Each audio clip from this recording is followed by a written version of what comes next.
people are going to hear this and say, oh, here they go again, hating on the Trumps because they're businessmen and they're ambitious and this is what they do. It's not illegal, so get over it. What do you say?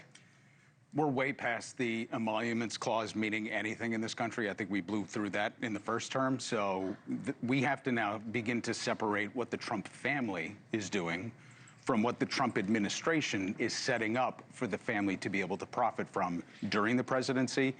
And then the bigger story is post-presidency. So in this moment right now, you see that there was the announcement that they just took another crypto company public. On paper, they made $1 billion+ again, and that's all well and good because that's just business. Now, it's another backdoor way to go public, just like when Truth Social went public. And so when I was going through the financials today before coming in, you see that this is just another public entity. It's meant for Bitcoin mining. That's what it is. That has no discernible revenue model. In fact, they made less this year so far in the 12 months trailing than they did last year. So this is a company that's on the decline, doesn't really have much going for it in terms of the future, and yet they made $1 billion+ just by going public. So people really won't care about that necessarily. That's just Trump being Trump and his kids being his kids. The problem is that it's a Bitcoin mine. And the president simultaneously is talking about a Bitcoin strategic reserve. Bitcoin, the whole thing behind it is scarcity. That's why it is cheap among its peers in terms of having a value, is because there's a limited supply and they're going to someday mine the last one. If the US economy sucks up and hoovers up Bitcoin for its strategic reserve, it will, by definition, make the rest of the Bitcoin out there more valuable. The strategic reserve is how much money we have on hand for emergencies. But in Bitcoin. So they want to be able to hoard Now Bitcoin. It isn't. But Now they're saying if they move it into Bitcoin, right. Why is that bad? Well, they have a $500 billion standing reserve at the Fed to be able to pump liquidity into the system to stabilize it when it fails. And then they're talking about having a Bitcoin reserve as well. It in and of itself, and so much of this whole big story is in and of itself not a bad thing. Stable coins, in and of themselves, a great invention, might revolutionize the financial markets globally. This is probably a pretty good idea. But the fact that the Trump family is getting into it means that they're now personally incentivized to maybe overinflate the Bitcoin reserve so that the value of their holdings goes through the roof.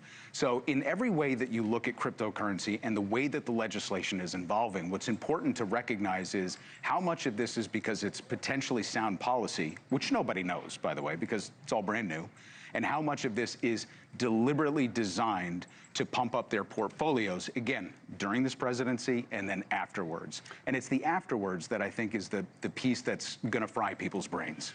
Fry people's brains, why? And with an emphasis on, is this one of those things that a president can do that a member of Congress can't?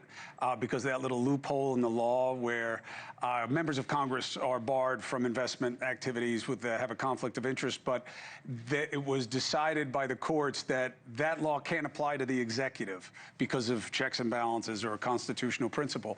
So is this one of those things that he can do, but Representative Trump couldn't do in Congress, and is that part of the problem? You know, I'd be curious to see if there was a billionaire in Congress that could pull off the very same thing. But there's nobody that has the full capacity to move an entire party that happens to control the majority in order to be able to fundamentally alter the nature of their investment. But how is it different than if he was a brick-making guy and he was changing regulations to make it easier to make bricks? Probably not different at all. The point is, you really don't want the executive doing that if that's what they're in, and that's why they put these assets in trust, typically. Now, he has put assets in trust. Others, he just decided not to. These crypto businesses are net new to this administration, like this administration, not even Trump 1.0. And what we're seeing now is he's building the potential to have two things. One is, yes, a massive crypto US-born enterprise that has very little value, a la Truth Social and this new company, that just explodes in valuation because the markets will determine that, okay, Bitcoin is going to keep going up and they hold Bitcoin. The second piece of it is they're launching a stablecoin enterprise. This is the much, much bigger, more substantial piece of their enterprise. This is what has the capacity for the Trump family to use the Trump administration's levers to build a shadow central bank. Thank you for watching. Subscribe below and download our NewsNation app right now on your phone, and you will get fact-based, unbiased news for all Americans.